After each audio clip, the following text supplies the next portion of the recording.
Yeah, I just kind of give you a brief what we did this past week. We came in Sunday and knocked out the FAU game. Graded the tape. They lifted. So we had two or three coaches on the road for the last couple of days. They're all back first thing in the morning. Tomorrow we'll lift today. We'll run today. Tomorrow will be like a Thursday practice, and we'll go on Thursday. It'll be a Tuesday. Friday will be a Wednesday. They'll have Saturday off, and then we'll come back Sunday and start our game preparation. The open day came at a good time. We're banged up a little bit. Got a couple guys. I don't think there's not anybody that probably wouldn't have played if we had to play Saturday, but they'll feel a lot better a week from Saturday. So Devontae Allen will be back. He'll practice this week, which is good. So we should have a lot of kids, ready to go. It's important we get better this week as a football team and continue to prepare like we have all year. So that's kind of where we are, and we'll take some questions. Are you surprised at how well the wide receiver group as a whole has flourished in Devontae's absence? Yeah, it's been great. I mean, we talk about all the time about depth and, guys having to step up. And, it's kind of like that offensive line deal earlier on when we lost a couple guys and some guys came in and played well, and it helped us, down the road here. Well, it's kind of the same thing with the wideout. Because of Devontae's absence, we had to move McManus out there, and he played well. And so now we got, with Devontae coming back this week, we'll have more depth there than we've ever had. So, it should help us, and he's a good player. But McManus has shown that he can play. Craig's been playing well, Hunt, Angelo. So we got pretty good, got some depth there now that should help us down the road. We've talked about, how it's a flip from last year pretty much. I mean, you all didn't have any outside receivers, and now you got guys that can go get the deep ball. Would you like to see more of the intermediate game and see it improve a little bit? It seems like it's been deep ball heavy lately. Well, I think, again, we try to do a great job of taking what that defense gives us, and we've run the ball better than we ever have. I mean, we've run the ball extremely well, and that's part of, running the ball well. We're taking some shots. I think we just need to continue to take what they give us. If it's the underneath stuff, that's great. But, at times, the defense dictates those shots, by the way they play their press corners and bracketing the inside guy or doing some things there. But we just got to continue to work to stay balanced, or not balanced, take what they give us. And if it's the underneath stuff, take it. If it's the verticals, take it, and continue to run the ball well, and we should be fine. The depth of this team this year, how much do you relate that going back to some of the stuff you had to do during camp of people going down and getting hurt through the games this season? It's just kind of been a plug and play at every position throughout, everybody just stepping up and going. Yeah, it's huge. I mean, we talked early in the camp, we had issues with offensive line, as you know, and we had to get the Addisons and we had to get the Mendelsons and, all those guys going. And now, Cheese is banged up a little bit. Hopefully we'll have him back at Southern Miss. But, those other guys have stepped in and played well. And Cody Collins went in there and played the 7 plays that Selby missed. Cody went in and played. That Selby kid may be one of the toughest kids I've ever coached. To go back in and play like he did was amazing on his part.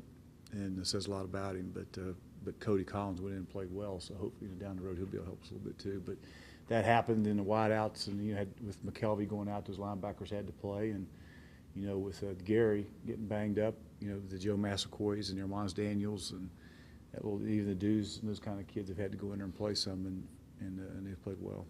Well, you mentioned Selby. It looked like a pretty nasty injury whenever he came out, and I think he missed, 2 series? He missed 7 plays total, which, it was made. I never thought he'd go back in the way, because he's a tough kid to begin with, and when you got to help him off the field, there's something wrong with him. But him to go back in there and play like he did, and his ankle didn't look good Sunday morning. They'd be fine by the time the game rolls around. But he's an extremely tough, physical kid. That's kind of the attitude that offensive lineman has right now with Jaspers and him and Van Horns and all those guys. That's why they're playing well, because they're extremely tough and they like to play. Might that be the most important mission through this bye week, to recharge these guys? No question. Yeah. Regenerate? Yeah, I told him Sunday, one thing I want them all to feel like $1 million this coming Sunday. So, we're going to get some work in this week. We have to, but the guys that need to get healthy are going to get healthy, and the guys that need work are going to get work. But the critical thing is we get back together on Sunday and start game preparation that we feel as good as we felt, all year, and we'll make sure that happens. With Selby going back to last season, he played in the bowl game, and how big was that for him to where he's at this season right now? Played some as a freshman all year long, but again had to go in, and it's very seldom as a freshman play at that position. He did and then they got Addison doing the same thing this year. Addison probably played a little bit more to this point than what Selby did in the regular season, but it was huge, confidence-wise and everything go along with it. But what Jaspers, we call him Jaspers, that Jasper's is his dad. That's Jasper's son. So they kind of, you see one of them, you see the other one. So they kind of feed off each other, and it's fun to watch.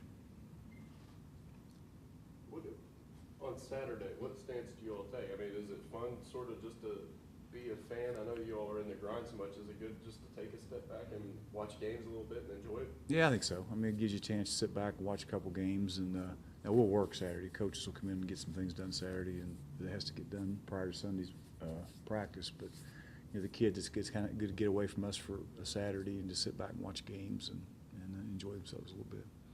How important is it? How important is this day for Marshall University? I mean, you all got the ESPNU All Access thing at 6. I think Cato's on Jim Rome's show sometime around the same time, and then the first ever rankings come out. Well, I think it's huge. I mean, I think the All Access is huge. I mean, anytime you get a 22-minute commercial out there on Marshall University, basically to tell our story and to showcase our program is great. I mean, there's recruits all over the country that watch ESPN. Be great for our fans, and then again an hour later, whatever that is, with Cato being on Jim Rome is huge. Another national deal. So anytime we can sell Marshall being out there, I think it's great for our program. It's great for our fan base, and it's huge for recruiting. So it's great. And the actual rankings coming out, I mean, they don't mean a whole lot right now. I mean, it'll be fun to watch, I guess, and see where everybody is. But bottom line is, it's where you are 5 weeks down the road. There's a lot of football left to be played, and right now doesn't mean really anything. It's where you are 5 to 6 weeks down the road that matters, and that's what we got to focus on, not what happens tonight. The ESPN cameras and stuff, did it feel any different now when you're running a program as opposed to when you were part of a staff in years past? No, I don't think so. I mean, it's kind of, to be honest with you, as a head coach, as assistant coach, you don't notice it quite as much, but as the head coach, you see the big picture, and you're worried about distractions, and you're worried about all the little things that head coaches worry about. But I thought our kids handled it well. I'm glad we have to do it again this week or next week. I'm glad it's over, to be honest. But it's great that we got it done. It did a great job it's going to be tremendous. I don't know if you've had a chance to see it. You probably haven't, but it's going to be tremendous. It's great for our program, and like I say, I'm glad we don't have to do it again, but I'm glad we got that done the way they did. When you guys look at film now, especially the way the season's gone so far, how detailed are your critiques of players and plays and things like that? Because there is no glaring hole anywhere. There's no play we have to fix this every week. Well, you can always get better. And you're always, if you're never satisfied, you get better, you get worse, you don't stay the same. So, we work extremely hard this week on self-scout and, looking at what things that we can't, because we can improve in all 3 areas, in all 3 phases. And, we got to work hard to get that done. And, our kids can't, and again, as coaches and players, we can't forget what got us there. We can't forget, we're not 8-0 just because we showed up and played. You're 8-0 because you worked hard to get there. And, we remind these kids today and every day, hey guys, don't forget what got us there. It's hard work, it's preparation, it's going to work every day. And if you forget that, you'll get beat. And, our guys have done a good job, and the leadership has done a great job of making sure that doesn't happen. And that's the thing we have to continue to do, because we have to get better. We got to get better this week, and we got to get better next week. And the next 3 weeks, hopefully do the same thing. Is that an easier sell done this week than maybe it was earlier, because, you were behind for at least maybe a third of the game? Yeah, on that Saturday? I don't think. I think so. I mean, we're not. It's hard to go through an entire season and do what we've done to most teams. I mean, that just doesn't happen. I mean, at some point, I mentioned during the press conference, there's going to be some adversity. There has to. I've coached for a long time, and I think I've been on 2 undefeated teams in 30-some years. It's hard. Winning's hard. I mean, so, at some point during that particular year, regardless of where I've been, there's been some point you had to find a way to win a game, and that was good for us. I mean, it was good that it happened. It's good we had the adversity, and we just got to continue again to go work extremely hard to get better, and our kids will do that. All the players said in the locker room at halftime, so there was no panic, nobody upset. So just making some simple adjustments, but going out and just sticking to the game plan and playing a full 60 minutes of football. Is that really where the mentality of this team lies right now? Well, there's no. I mean, it wasn't what we were doing. We just had to do what we do better. I mean, you look at that defense went out in the second half, played tremendous. I mean, you look at the yardage. They got off the field on 3rd down, which is what we've done all year. They made stops in the red zone, which we've done all year. Held them to 0 points. Offensively, we just we didn't have the opportunity. There were some plays that we left out there that we didn't make that we normally make, and we just had to get back to making plays and doing what we do offensively and defense going and playing. There was no panic. I mean, there's some leadership in that. There's some older players, in that locker room, and some leadership that wasn't going to let us lose a football game. Now, I mean, they knew we were going to come out and play well, and we did. Contrast the locker room atmosphere Saturday with what you saw way back in 2010 with a completely different team. How much? Yeah, I'm not sure I saw that in 2010. There's some wide eyes in there, so it's a totally different bunch. The same guys. A lot of them are same guys, but they didn't know any better. I mean, they were young and didn't know what it takes to win. And I think in 2010 we're finding ways to lose games instead of ways to win them. That was part of what was wrong with the culture here. Is we were finding ways to lose them and not ways to win them, and that's what happens when the culture gets bad. But to get that culture back where you want it, it's all about winning games and finding ways to get that done. And that turned about halfway through the season a year ago and has continued this year, which is good. Even your teams, Doc, that haven't been as successful as the last two have played well at the end of the season in November. Why do you think that is? I think it's by the way we prepare and by the way our strength program. We don't change what we do throughout the year. We go hard. I mean, you guys come watch practice. I mean, our Tuesdays are the same, our Wednesdays are the same, our Thursdays. We don't change our Sunday routine. We still lift twice a week. We still, we just do what we do, go to work. And I think a lot of it's just the way our preparation, and our kids are in good shape. And a lot of times I've been some places towards the end of the year, they take the pads off of them and start to get a little, not do things quite the way you've done them all year. We don't do that.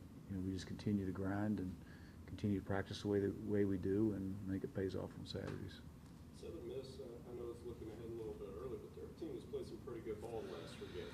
I've had a chance to, they went to North Texas and won, and had a chance. They're a much improved football team. That quarterback's playing better. He got hurt against I can't remember who they played. La Tech. He got hurt early on the first series against La Tech, and they had lost him the entire game. So they get him back, they're going to be a lot better, and I'm sure they're a much better football team than they were a year ago. Pushing middle, and they're doing it against really Well, good competition. they had Middle Tennessee pushed to the wire, and then Middle was a 7-point game, I think, and La Tech was a tight game. Went to North Texas and won. So there's no question they're a much improved team. Tyler Williams hasn't been getting a lot of chances, but when he does, if they got rid of the minimums, he'd be the #2 punter in the country. Yeah. Now, how do you feel he's done, not just when he punts, but being able to just when in the few times his number's called to go out there? He's done a great job. And the one thing I felt he wasn't as consistent last year as he was his freshman year, and I think that consistency's back now. And we've changed up some things on our punt from a year ago that's helped us, and we changed the block spots. We got several different block spots that we actually execute right now. So he's executing what we ask him to do. He's punting the ball extremely well, and our coverage has been good. How tough is that to only have maybe 1, 2, 3 chances? Sometimes most he's only punted once or twice. You have to ask him. I don't know, but I've never kicked. But maybe any kickers in here that. But yeah, he's got to do a great job of staying loose on the sidelines and doing it. But he's done a great job. That whatever he's doing, he needs to keep doing. So whatever he's doing, he's got to keep doing because he's doing a great job. It's one of those things. Like a couple people had mentioned on social media last couple weeks, but his touchback rate was up. But you didn't want to kick to some of the guys you faced, Leonard and a couple of guys. Well, his touchback rate's up because I told him against FIU and I told him against that team this week, I don't want him returning the ball. I'd rather him kick it out of the end zone and not put it in Richard Leonard's hands because, their offense wasn't going to score enough points to, we felt like we didn't want to let Richard Leonard beat us. And Richard Leonard beat several people, with interceptions and fumble and punt returns. And I'd rather start at the 20-yard line than put that ball in his hands and have a shot at him returning the ball. So a lot of that's on us because he did what we asked him to do. And same thing a little bit with this Lucky Whitehead. Now, at times they didn't have him back there Saturday, but he was a dangerous guy too that you sure didn't want. You all saw him. I mean, he made some big-time plays that we didn't want to put the ball in his hands. I'd rather kick it non-returnable than him have an opportunity to return it. So Tyler's done what we've asked him to do, and he's done a great job of doing it. are some of the most superstitious people on the team, either coaches, players? I don't know. I have no idea. I never even thought about it, to be honest. I mean, you wear shorts every week during the season, too. That's not because I'm superstitious. That's all the equipment guy will give me. So I only got one pair of pants. I wear them on game day. So.